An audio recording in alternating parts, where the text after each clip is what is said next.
Bonjour et bienvenue sur ces capsules de vidéos de moins de 3 minutes dont le thème est porter du fruit, concentré sur le chapitre 15 de l'évangile de Jean parle de comment mener une vie fructueuse. Aujourd'hui, nous allons prendre le verset 2 qui dit « Tout sarment qui est en moi et qui ne porte pas de fruit, il le retranche, et tout sarment qui porte du fruit, il l'émonde afin qu'il porte encore plus de fruits. » Très important ici, tout sarment qui est en moi.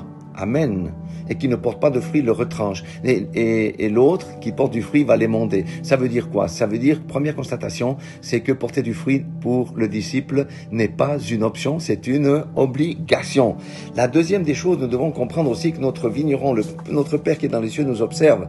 Et en fonction de ce que nous faisons, il va nous tailler, il va nous prodiguer un certain nombre de soins. Il sait ce que nous disons, il sait ce que nous faisons, il sait ce que nous pensons.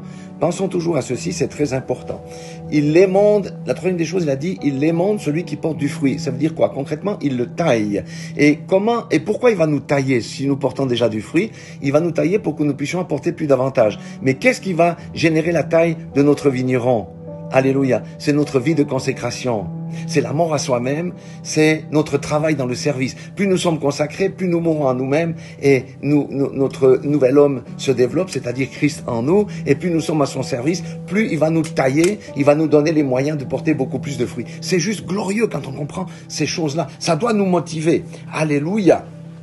Maintenant, le Seigneur, qu'est-ce qu'il fait aussi? Il nous taille, mais il va faire encore quelque chose d'extraordinaire. Vous savez, quand le jet croît, c'est ce que de la verdure, il y a les feuilles, il y a le petit fruit, la petite grappe qui commence à développer, mais il y a aussi d'autres feuilles qui viennent polluer. Il va enlever les feuilles qui viennent priver du maximum de lumière le cep qui va se développer. Ça veut dire que par la voie du Saint-Esprit, le Seigneur va nous travailler au corps pour que nous laissions de côté nos mauvaises habitudes et tout ça. C'est le fruit de la consécration. Alléluia. C'est juste glorieux. Et il va faire encore une autre chose qui est très importante. Écoutez bien ça.